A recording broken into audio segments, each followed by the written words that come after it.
આજની ધર્મકથા. પ્રણામ. જેના નામ પર આજનું ભારત બુદ્ધિમત્તાનું ધોરણ નક્કી કરે,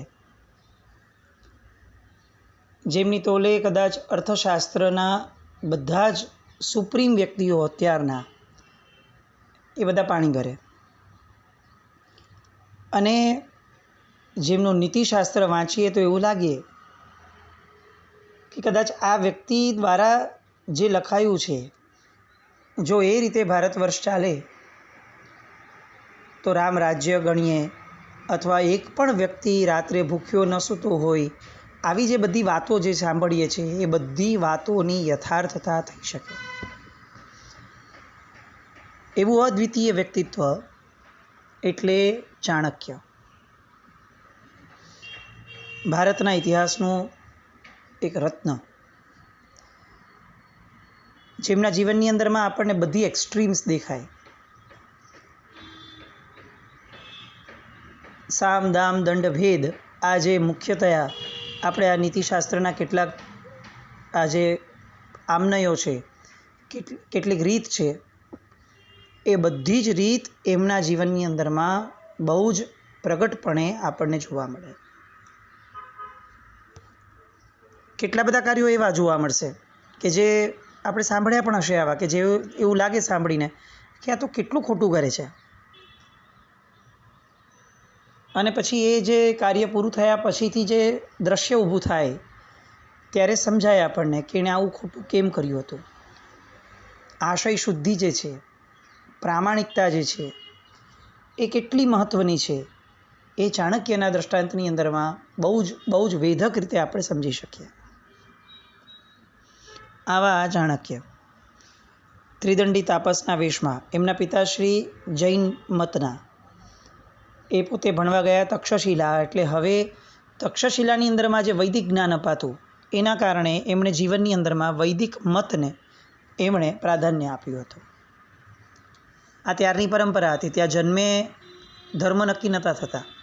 આ વર્ણ વ્યવસ્થાનો સમય હતો કે જેની અંદરમાં વ્યક્તિ પોતે પોતાનો મત નક્કી કરી શકે. એક જ ઘરની અંદરમાં 2 મત 3 મતવાળા વ્યક્તિઓ હોય, એવા પણ ઘણા પ્રસંગો આપણે ધર્મકથાના અંતર્ગત પણ ઘણીવાર જોઈ ગયા છીએ. અને બધાની વચ્ચે સમન્વય હોય, બધાની વચ્ચે એકબીજા પ્રત્યેનો સદભાવ હોય, એવું આ ભારત વર્ષનું એ સમયનું એ આખું એ દ્રશ્ય. અને એ સમયે થયેલા ચાણક્ય પોતાની પત્ની જ્યારે એમને આગ્રહ કરે છે કે તમે જાઓ અને તમારું ભાગ્ય જે છે એ છૂટથી ભોગવવા માટે તમે કોઈક રાજ્યને આશ્રય થાવ. ચાણક્યને એમ થયું કે હું બીજે કેમ જાઉં, નંદ રાજા પાસે જ જાઉં ને, અહીંયાનો વતની છું તો અહીંયાના જે રાજા છે એની પાસે જ જાઉં. પોતાના જ્ઞાન અને પોતાની પ્રતિભા એની ઉપર એને એટલો બધો વિશ્વાસ, એટલો દ્રઢ વિશ્વાસ કે ક્યાંય પોતાના જીવનમાં દીનતા નહોતી. વિદ્વાન માણસ ગરીબ પણ હોય ને તો એ ગરીબ હોઈ શકે, પણ દીન ન હોઈ શકે, લાચાર ન હોઈ શકે, કારણ કે એની વિદ્વત્તા એ જ એનું ખરું ધન છે. એટલે એણે પ્રભાતના સમયે મહારાજા મહાપદ્મ જે ઓરડામાં બેસી અને આદર્શ યોગીઓની કદર કરતા હોય છે, એ ઓરડાની અંદરમાં પોતે પહોંચ્યા. એ સમયે નંદ જે છે એ રાજ્ય વ્યવસ્થાની કોઈ ખટપટમાં હતા બીજા ઓરડાની અંદરમાં. એટલે એમને આવતા વાર લાગી, અને આ અહીંયા ગેસ્ટ રૂમ જેવું જે રૂમ હતો એ રૂમની અંદરમાં એ બેઠા છે. હવે એમણે પ્રવેશ કરી અને ઓરડામાં કોઈ હતું નહીં, એટલે એમને ખ્યાલમાં ન રહ્યું જે આસન ઉપર નંદ રાજાએ બેસી અને યોગીઓને કે જે વિદ્વાનો આવે એ બધાને પુરસ્કૃત કરવાના હતા, એ નંદ રાજાના આસન ઉપર ચાણક્ય જઈને બેસી ગયા. એમને ખ્યાલમાં જ નહીં કે આ જે છે એ નંદ રાજાનું આસન છે. બહુ જ સાહજિક ભાવે એ થઈ ગયું. પણ એ ચાલ્યું નહીં. અચાનક બહારથી એક દાસી આવી, અને એ દાસી જે છે એણે આને જોયો. આ જટાધારી તાપસ એક બેઠો છે અને આવી રીતે રાજાના આસન પર બેઠો છે. ચક્રવર્તી તુલ્ય એક છત્ર જેનું ચાલે છે એવા રાજા એના આસન ઉપર આ એક તાપસ આવીને બેસી ગયો છે એ જોઈને એને ગુસ્સો આવ્યો. ટેકનિકલી છે ને એમણે સરળ ભાષામાં કહેવું જોઈતું હતું કે ભાઈ તમે આ આસનની જગ્યાએ ઓલા આસન પર બેસો, આ આસન તમારું નથી, આ રાજાનું છે. બહુ સિમ્પલ ઘટના છે, આમાં કંઈ બહુ મોટું નથી. પણ જ્યારે ભવિતવ્યતા નિર્માણ થઈ હોય ને ત્યારે દરેકની મતિ એ જે એન્ડ પોઈન્ટ છે ને ત્યાં સુધી પહોંચવા માટે પ્રસંગને લઈ જવાની દિશામાં આગળ વધે. જો પેલી દાસીએ સિમ્પલી કહી દીધું હોત તો જે નિશ્ચિત ભવિતવ્યતા હતી ભારત વર્ષ માટેની અને વંશ જે છે એના અંત માટેની, ત્યાં સુધી પહોંચી શકવા માટેનું નિમિત્ત ચાણક્ય જે બન્યા એ ન બન્યા હોત. પણ પેલી દાસીએ એને જે રીતે ભવિતવ્યતા લઈ ગઈ એ રીતે પોતાના જીવનની અંદરમાં આગળ વધી. સરળ અને નમ્ર ભાષામાં કહેવાની બદલે એણે સીધી ઉગ્રતા ભાષામાં લાવી અને અત્યંત અપમાનકારક શબ્દોની અંદરમાં, સીધું એક્સ્ટ્રીમ એ શબ્દોની અંદરમાં તરત એણે યોગીરાજને તિરસ્કારપૂર્વક ત્યાંથી ઊભા થવા માટે કહ્યું. લાગી આવે સ્વમાની માણસને કોઈ પણ વસ્તુ તમે પ્રેમથી કહો એ બધું જ કરવા તૈયાર થઈ જાય, પણ સ્વમાન ઘવાય એવી રીતે જો એને કોઈ કહે તો બહુ જ લાગી આવે. આમ સાહજિક રીતે આપણે પણ હોય તો આપણે એમ કહીએ કે બેન બરાબર છે, બધું બરાબર છે, હું ઊભો થઈ જાઉં ત્યાંય બેસું, કંઈ વાંધો નથી, પણ તમે શાંતિથી બોલો ને, તમે શાંતિથી કહો અને હું ન જાઉં પછી તમને ગુસ્સો આવે તો એ સ્ટેપ બાય સ્ટેપ તમે ગયા કહેવાઓ. પણ સીધું જ તમે તો આવી રીતે તોછડી ભાષામાં વાત કરો તો કેવી રીતે ગમે? આવું સહેજે આપણે પણ કહી દઈએ તો આ તો વિદ્વત્તાનું શિખર છે. અને આવું ઉદ્ધત વર્તન જોઈ અને સીધું ચાણક્યને સીધો ક્રોધ આવ્યો.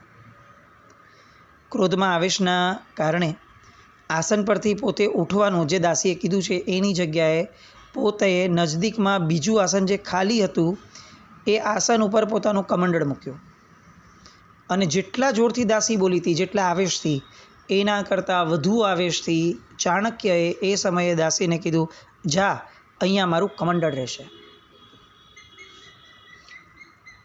અહીંયા દાસીએ સમજી જવું જોઈતું હતું કે એને કંઈક બહુ મોટી ભૂલ કરી છે, આ ગુસ્સામાં થઈ રહી છે સામે વ્યક્તિ, તાપસ છે, શું થશે એ એના કારણે અટકી જવું જોઈતું હતું. એની જગ્યાએ દાસી ભાન ભૂલી અને વધુ ઉદ્ધત બની અને ચર્ચાઓ ઉગ્ર થતી ગઈ. બંને જણાએ જાણે માજા મૂકી અને જેમ જેમ પેલી દાસી ના પાડે છે તેમ તેમ આ યોગી ચાણક્ય એનો આવેશ અતિશય ઉગ્ર સ્વરૂપી બનતો જાય છે.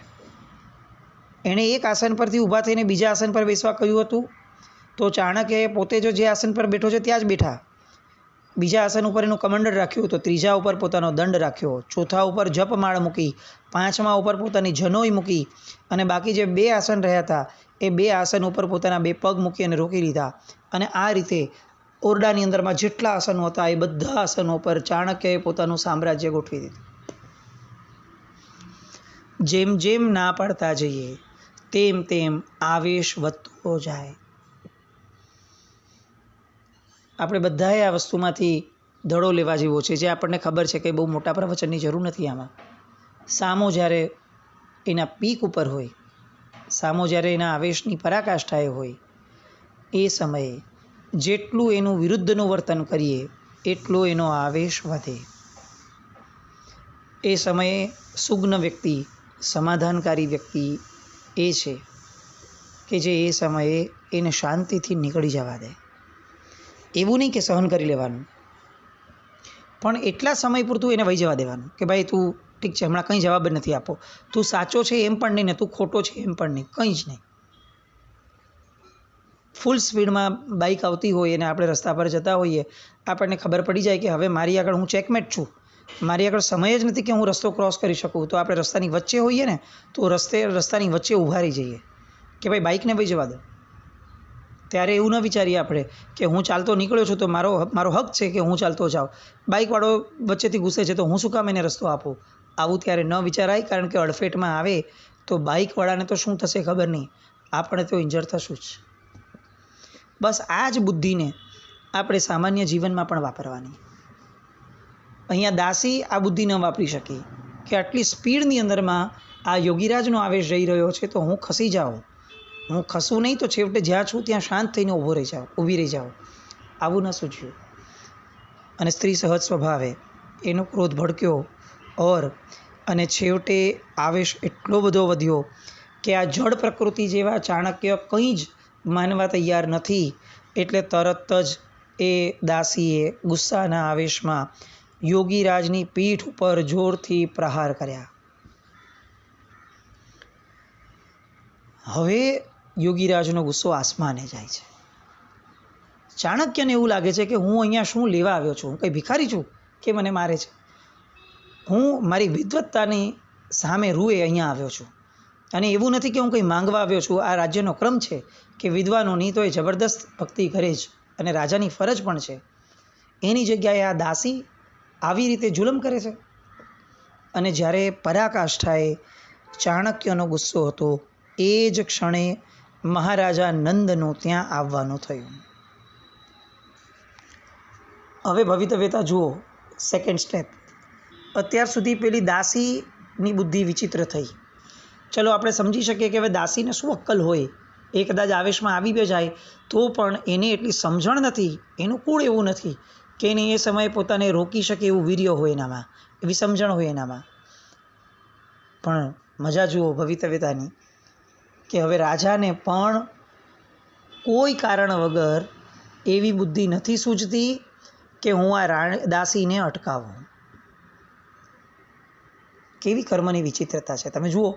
જે મહારાજા નંદ અત્યાર સુધી આખા જગતની અંદરમાં વિખ્યાત છે કે જે વિદ્વાનોની જબરદસ્ત કદર કરે છે, સારામાં સારા ઇનામો આપે છે, એનું બહુમાન કરે છે, રાજ્યની અંદર રહેલા વિદ્વાનોને બહુ જ સારી રીતે સાચવે છે, આવા નંદને દેખાય છે કે બહુ મોટા યોગીરાજ બેઠા છે અને પેલી દાસી બહુ અનુચિત કાર્ય કરી રહી છે, મારી રહી છે. અને તેમ છતાં રાજાને અંદર એન્ટર થયા છતાં ચાણક્યને માન આપી અને પેલી દાસીને અટકાવવાનું મન નથી થતું. મહારાજા નંદએ આખી ઘટનાની જાણે પોતે ઉપેક્ષા કરતા હોય એ રીતે દાસીને ન ઠપકો દેતા યોગીરાજનું વિશેષ અપમાન કરવાનું શરૂ કર્યું.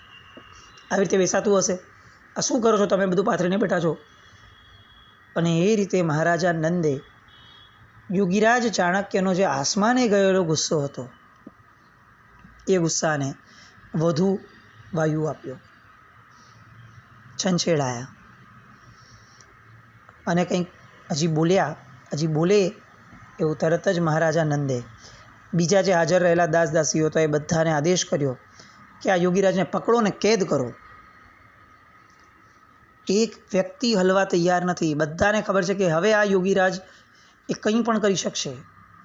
એટલે કોઈ એક દાસ દાસી આગળ આવી અને યોગીરાજને પકડવા પણ તૈયાર નથી. અને એવા સમયે ક્રોધરૂપી અગ્નિજ્વાળાથી બળતા, તિરસ્કારથી તપેલા, રક્તમુખી એવા યોગીરાજ ચાણક્ય એ પોતે બેઠકનો ત્યાગ કરે છે અને મહારાજાએ કરેલા પોતાના અપમાનનો બદલો લેવા બધાની સામે, અમાત્યો બેઠા છે, દાસ દાસીઓ છે, રાજા છે, આ બધાની સામે ભીષ્મ પ્રતિજ્ઞા કરે છે કે હું મહાવાયુ જેમ વૃક્ષને મૂળથી ઉખેડી નાખે એમ નંદ રાજાને મૂળથી ઉખેડી અને એનું ઉન્મૂલન કરી નાખીશ. મહારાજા નંદને હરાવ્યા વગર ક્યારે પણ કોઈ કાળે મારા મસ્તકની શિખા એટલે કે ચોટલી છૂટવાની નથી, આવી પ્રતિજ્ઞા કરે છે. માથાના કેશને બાંધે છે અને ક્રોધથી તપેલા એવા એ ચાણક્ય તરત જ ત્યાંથી સીધા જ નગરને તિલાંજલિ આપીને ચાલ્યા જાય છે. મહારાજા નંદ જુએ છે, અમાત્ય જુએ છે, બધાને ખ્યાલ આવે છે કે કંઈક અજુગતું બન્યું છે, પણ તેમ છતાં પણ કોઈ નંદની સામે બોલવા તૈયાર નથી. ને ભવિતવ્યતા એવી છે કે નંદને આટલું બધું થયા છતાં પણ પશ્ચાતાપ નથી થતો અને એ આ યોગીરાજની માફી માંગવા તૈયાર નથી.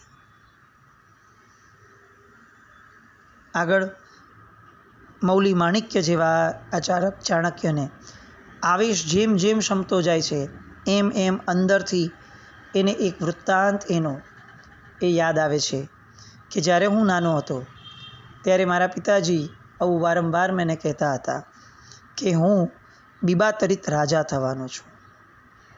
આપણે જેને અત્યારે કિંગ મેકર કહીએ છીએ, રિમોટ કંટ્રોલ કહીએ છીએ, એવો રાજા. એટલે હવે રાજા થવાને લાયક કોઈ વ્યક્તિની શોધ મારે કરવી પડશે એવો નિશ્ચય કરી અને પૃથ્વી તળ ઉપર પરિભ્રમણ કરવાનું ચાણક્ય શરૂ કરે છે. અને પરિભ્રમણ કરતાં કરતાં હિમાલય પર્વતની ટેકરીઓની નજીકની અંદરમાં મયુર નામનો પ્રદેશ છે. એની ચારે બાજુએ પર્વતોની શ્રેણી છે. નાચતા મોરના ખીલેલ પટદારી પંખ જેવી હરિયાળી વૃક્ષરાજી છે.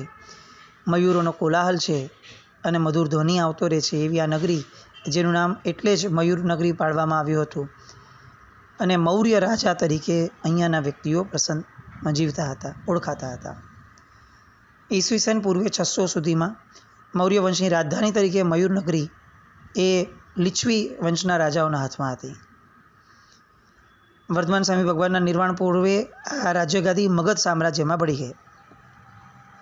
એટલે હવે આ નગરના જે રાજ્ય કુટુંબીઓ છો એ બધા મગધના ખંડિયા સરદારો તરીકે અહીંયા વસતા હતા.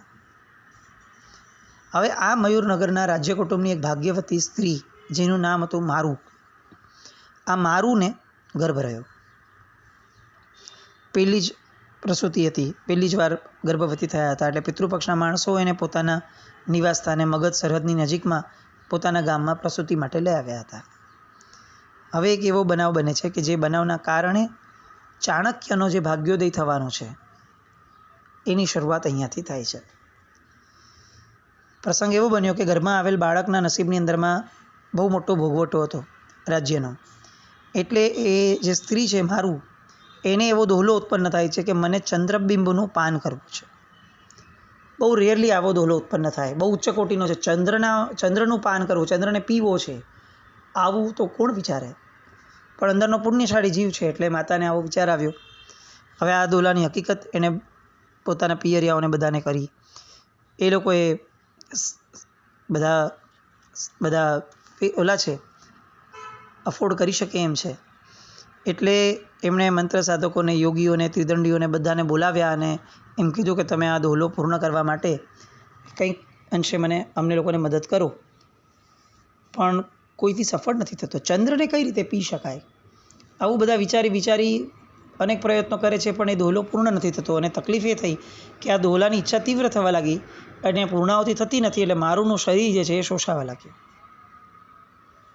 ચિંતાઓ ખૂબ વધી અને એ જ સમયે સંજોગો વશાત યોગ્ય પાત્રની શોધમાં નીકળેલા પરિવ્રાજક ચાણક્ય એનું ત્યાં આગમન થયું. એને દોહલાની વાત સાંભળી. હવે દોહલો પૂરો કરવાની ઈચ્છા એ સ્ત્રીના સ્વજનોએ આને પણ જણાવી, ચાણક્યને પણ. એમણે એમ કીધું કે હું તમારો દોહલો પૂરો કરાવડાવી દઈશ. એટલે માનપૂર્વક એને ઘરે લઈ ગયા. ચાણક્યએ ફરીથી કમિટમેન્ટ આપ્યું કે હું કરાવી દઈશ. એટલે આ લોકોએ કીધું કે તને મોં માંગ્યું દાન આપશું, દ્રવ્ય આપશું.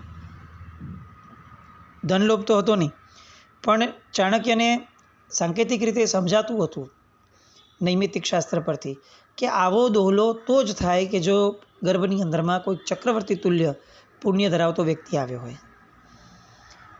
એટલે એને એ જોઈતું હતું કે મારા અપમાનનો બદલો લેવા માટે જો આ બાળક મને કામમાં આવી જતો હોય તો મારે સૌથી પહેલાં એના પરિવારવાળાને આવર્જિત કરવા જોઈએ.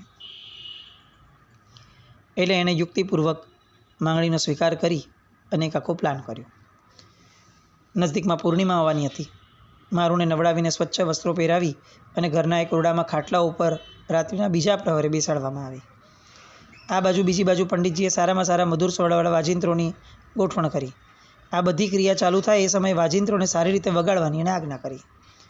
હજી એક બાજુએ ઉત્તર સાધકોને તૈયાર કર્યા કે જે લોકો સહાયક બને, અને ચાંદીના ત્રાસની અંદરમાં મગમગીત મસાલાઓથી ભરપૂર એવું સ્વાદિષ્ટ દૂધ ભરવામાં આવ્યું ત્રાસની અંદરમાં. બધાને એમ થયું કે આ કરે છે શું, આટલું બધું કરાવડાવે છે, પણ છતાંય બધાને એમ હતું કે ભાઈ યોગી પુરુષ છે, કંઈક કરી શકશે. બરાબર મધ્યરાત્રિના સમયે ઠંડા જળથી નાહી અને ભીના વસ્ત્ર સહિત જે ઓરડામાં પેલા મારુ સ્ત્રીને બેસાડવામાં આવી હતી એના છાપરા પર ચાણક્ય ચડ્યા. ચંદ્રબિંબ બરોબર એ મારુની સન્મુખ દ્રષ્ટિગોચર થઈ શકે એવી રીતે છાપરા પરના બે નળિયા બહુ જ ચોકસાઈપૂર્વક એમણે ખસેડ્યા. હવે મંત્રશાસ્ત્રના જાણકાર એવા ચાણક્યે મોટા સ્વરોએ ચંદ્રને આહ્વાનને લગતું મંત્રસિદ્ધ સ્તોત્ર એક ધ્યાનથી બોલવાનું શરૂ કર્યું. બધા જુએ છે કે આ શું થઈ રહ્યું છે. એક એક સ્ટેપ ચાણક્ય જે લે છે એ બધા માટે બહુ મોટું પઝલ હતું. આનાથી એક્ઝેક્ટલી ચાણક્ય કરવા શું માંગે છે એ કોઈને સમજાતું ન હતું. અને ચાણક્યએ ક્યારે પણ પોતાની યુક્તિઓને બીજાને છતી થાય એવું તો પ્રશ્ન જ નથી કે ચાણક્ય થવા દે. આ આખી ઘટના આવી રીતે રેડી થઈ અને ગ્રામ્યજનો પણ બધા જ આ મંત્ર વિધાન સ્તોત્ર આ બધું જે ચાલી રહ્યું છે એ બધાને એકદમ અવાચક થઈને જોઈ રહ્યા છે અને બધા જ મીટ માંડીને બેઠા છે કે હવે આ થશે કે નહીં, મારુંનો જે સંકલ્પ છે એની જે દોહલો છે એ પૂરો થશે કે નહીં, અને થશે તો કઈ રીતે થશે, ચંદ્રને કોણ પી શકે, આ ચંદ્રને કઈ રીતે પીવડાવશે, શું ખરેખર ચંદ્ર નીચે આવી જવાનો, અને જો ચંદ્રને આ પી જશે તો પછી આકાશમાં શું રહેશે. આવા પણ પ્રશ્નો મધ્યરાત્રિના સમયે આખું ગામ બહાર એકઠું થયું છે, એકબીજાને અંદર અંદર પૂછી રહ્યા છે. અને એ ગામની નજરની સામે એક અપ્રતિમ ઘટના બને છે. એ ઘટના કઈ બને છે અને ચાણક્ય કઈ રીતે આ દોહલો પૂરો કરે છે એની વિસ્તૃત વાત, અને જે દોહલો જેનો પૂર્ણ કરે છે એ બાળક મોટો થઈ અને ચાણક્યને કઈ રીતે સહાયભૂત બને છે એ બધી વાત આવતીકાલ પર રાખીએ. જીનાજ્ઞાવૃત્ત કંઈ પણ બોલાય તો મિચ્છામિ દુક્કડમ. જૈનમ જયતિ શાસનમ.